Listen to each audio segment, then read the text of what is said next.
আমার জাতীয়তাবাদের আদর্শের লোকেরা কোনোদিন চাঁদাবাজি করে না। আমার অ্যাক্টিং চেয়ারম্যান জনাব তারেক রহমানের নির্দেশ, যদি কেউ এই অবৈধ কাজ করেন তাহলে তাকে দল থেকে বহিষ্কার করে দিবে এবং করতেছে।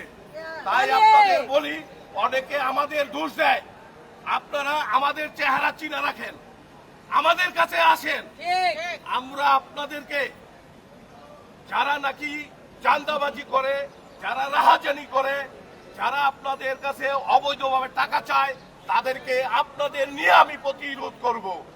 আমাদের যারা নেতাকর্মী আছে তাদেরকে সাথে নিয়ে করব। সবাইকে ধন্যবাদ আজকে এই মানববন্ধনে আসার জন্য। অসংখ্য অসংখ্য ধন্যবাদ। সবাই ভালো থাকেন।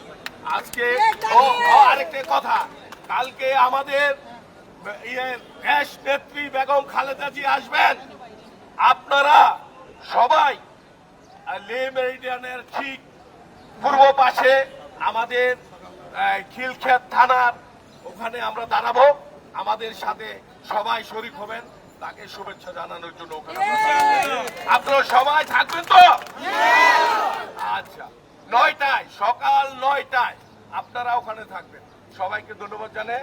আজকের মানববন্ধন সভাপতির অনুমতি ক্রমে এখানে শেষ করছি। আসসালামু আলাইকুম।